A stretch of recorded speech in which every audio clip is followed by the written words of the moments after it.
3 in the morning. Berlin's winter air cut through my lungs like broken glass. One wall between us and freedom. If we failed, labor camps and 3 generations of punishment awaited. My 17-year-old son's palms were slick with sweat. Beyond the wall, West Berlin's lights flickered like distant stars. Behind us, footsteps echoed in the darkness. I was born in 1957 in Pyongyang. My father was an anti-Japanese partisan hero, my mother, a professor at Kim Il-sung University. We lived in a luxury apartment in Botonggong district. Endless rations, foreign appliances, imported goods. But privilege came with a price: absolute loyalty. From childhood, I memorized Juche ideology, pledged allegiance before the great leader's portrait. Doubt was forbidden. Questions were dangerous. I studied German at Kim Il-sung University. After graduation, the foreign ministry assigned me to the Berlin embassy. As second secretary in 1985, I was 28, arriving in East Berlin with my wife and newborn son. Inside the embassy compound, Pyongyang lived on. Surveillance cameras in every corridor, weekly self-criticism sessions, the cold stares of state security agents. But beyond the walls, even East Berlin felt freer than home. West Berlin's lights glowed beyond the barrier. I existed between 2 worlds. The cracks began with my son Minjun. Growing up in Berlin, German became his second mother tongue. He played with East German children, absorbing their questions, their curiosity. At 15, he asked me, "Dad, why can't we go beyond the wall?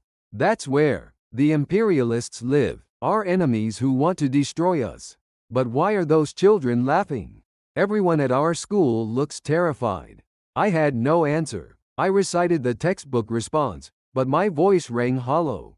Fall 1989. Eastern Europe began collapsing. Poland, Hungary, Czechoslovakia.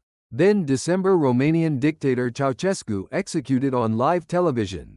I heard it on a secretly received Western broadcast. The sound of a god-like dictator facing a firing squad.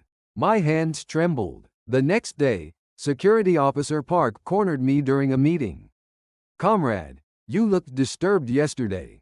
Having ideological doubts?" "No, sir. I simply realized how terrifying imperialist conspiracies can be." He exhaled cigarette smoke, eyes boring into mine. I'll never forget that gaze. February 1990. An encoded message arrived from Pyongyang: "Return immediately." No explanation given. I knew what it meant. Ideological review. Purge. They were recalling diplomats who had witnessed Eastern Europe's collapse. That night, I sat with my wife Sunhee. "What happens if we go back?" Her voice shook. "You know better than anyone.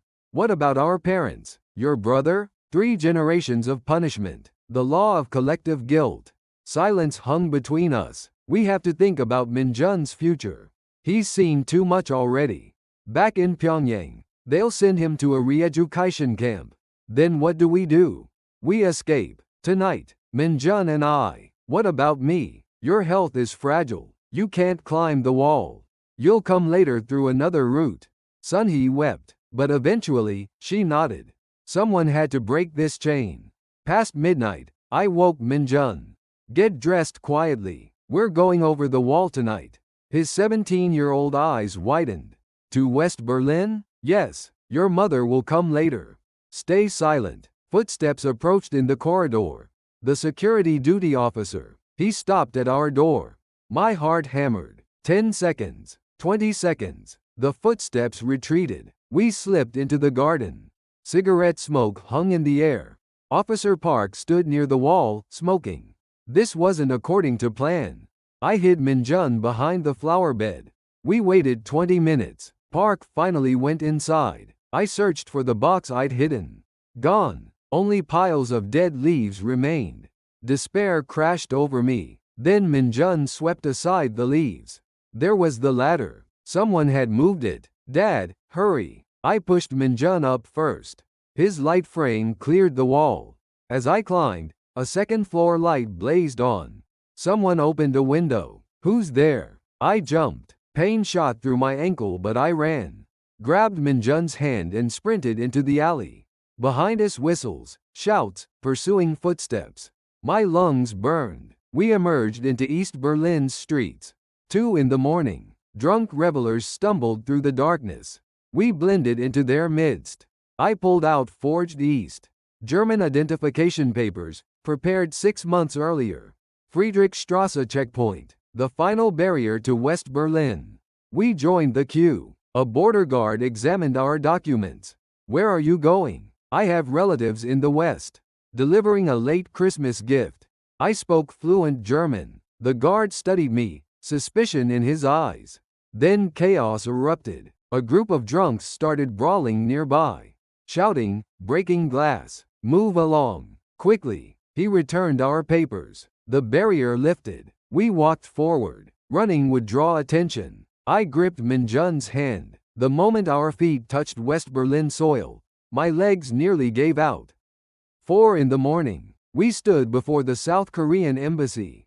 I pressed the doorbell. After an eternity, lights turned on. The door opened. I'm a North Korean diplomat. I want asylum in South Korea with my son. A staff member's shocked face appeared. He ushered us inside. Warm air enveloped us. Minjun and I collapsed on the lobby floor. We wept without sound. Seoul. Interrogations. Months in a safe house. I had to unlearn everything North Korea taught me. New systems, new language, new society. I found work at a small trading company, did translation jobs.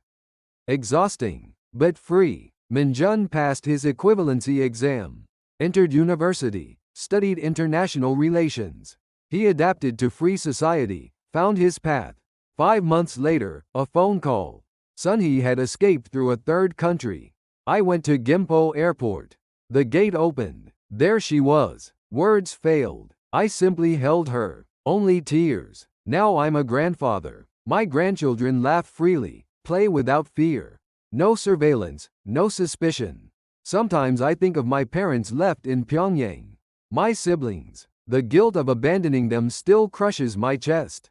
But watching Minjun and my grandchildren, I know my choice was right. Freedom wasn't free. Someone had to climb the wall. Someone had to pay the price. The Berlin Wall fell, but the Korean Peninsula's wall still stands. Even now, people dream of freedom in the darkness. Remember their stories, their courage, their suffering, their hope.